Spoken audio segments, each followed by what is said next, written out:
আসসালামু আলাইকুম ও welcome back to school of English by Mushfika.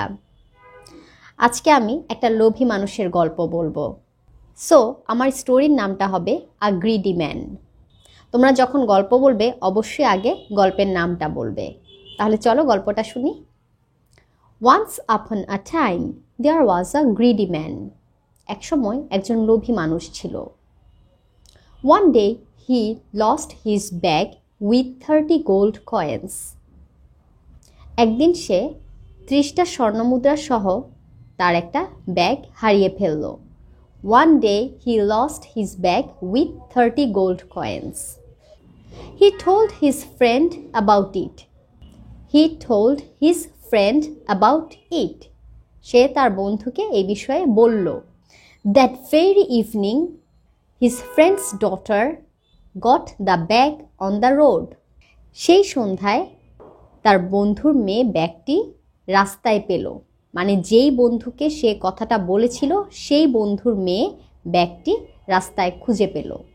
It had 30 gold coins. এটার মধ্যে 30টা গোল্ড কয়েন্স ছিল। The girl was honest. মেয়েটি সৎ ছিল।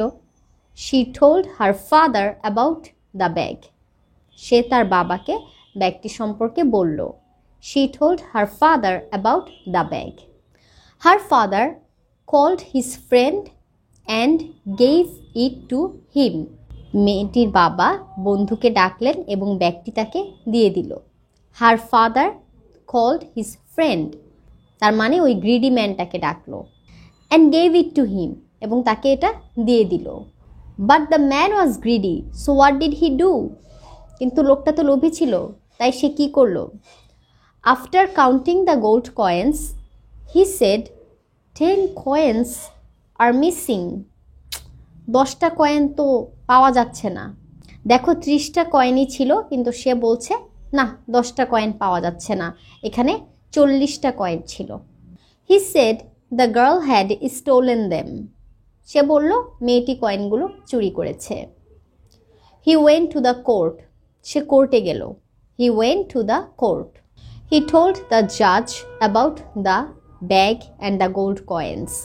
সে বিচারককে গোল্ড কয়েন এবং ব্যাগটি সম্পর্কে বলল। দ্য জাজ called the girl and her father. বিচারক মেয়েটির বাবাকে এবং মেয়েটিকে ডাকলেন। দ্য জাজ called the girl and her father. When they came, the জাজ আস্কড। যখন তারা আসলো, ওয়েন দে কেম, দ্য জাজ asked the girl about the bag. যখন তারা আসলো, জাজ ব্যাগটি সম্পর্কে মেয়েটিকে জিজ্ঞাসা করলেন। The girl said it had 30 gold coins. মেয়েটি বলল এখানে 30টা গোল্ড কয়েন ছিল। আফটার দ্যাট দ্য জাজ কল্ড দ্যাট গ্রিডি ম্যান। তারপর জাজ লোভী লোকটিকে ডাকলেন। অ্যান্ড আস্কড, এবং জিজ্ঞাসা করলেন, how many gold coins you had lost. তুমি কয়টা গোল্ড কয়েন হারিয়েছিলে? দ্য ম্যান সেড, লোকটি বললেন, I had lost 40 gold coins. আমি 40টা গোল্ড কয়েন হারিয়েছিলাম। I had lost 40 gold coins. The জাজ আন্ডারস্টুড এভরিথিং। বিচারক তো উনি সবই বুঝতে পারলেন। He told the girl to keep the bag with her. তিনি মেয়েটিকে বললেন ব্যাগটা তাহলে তোমার সাথেই রাখো। He told the girl to keep the bag with her. The জাজ সেড এগেন। বিচারক আবার বললেন, if any one comes to take the bag with 30 gold coins then you can give it to হিম।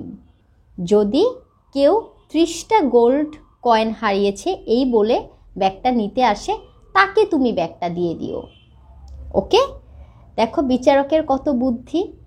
তিনি বললেন যদি কেউ 30টা কয়েন হারিয়েছে বলে আসে তাহলে ব্যাগটা দিও। তার মানে যে 40টা কয়েন হারিয়েছে সেই লোক তো আর এই ব্যাগটা পাবে না। আফটার দ্যাট দ্য জাজ টার্ন টু দ্য ম্যান। তারপর বিচারক যে লোকটা ব্যাগ হারিয়েছে মানে গ্রিডি ম্যান তার দিকে টার্ন করলো, ঘুরলো। অ্যান্ড সেড, এবং বললেন, আই উইল কল ইউ। আমি আপনাকে ডাকবো। If I get your bag, যদি আমি আপনার bag pi. I will call you if I get your bag. The man became very upset. এখন তো লোকটি খুব মন খারাপ হয়ে গেল লোকটির। The man became very upset. He understood that he had made a mistake. তিনি বুঝতে পারলেন যে তিনি একটা ভুল করে ফেলেছেন। He told everything to the judge. তিনি সবকিছু বিচারককে বললেন।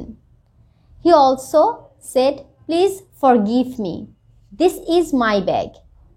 দয়া করে ক্ষমা করে দিন, এটা আমার ব্যাগ। I want to take this bag, আমি এই ব্যাগটা নিতে চাই। দ্য জাজ ওয়াজ লাফিং, বিচারক হাসছিলেন। দ্য জাজ ওয়াজ লাফিং। He said, now you can not take this bag, এখন তুমি আর এই ব্যাগ নিতে পারো না। Because it's not your and this is your punishment, এবং এটাই তোমার শাস্তি। দ্য জাজ সেড এগেন, বিচারক আবার বললেন, you have lost a friend, তুমি একটা বন্ধু হারিয়েছ। You have lost your gold coins, তুমি তোমার স্বর্ণ মুদ্রাগুলো হারিয়েছ। You have lost your honour, তুমি তোমার সম্মান হারিয়েছ। The man didn't have anything to do, লোকটার আর কিছুই করার ছিল না।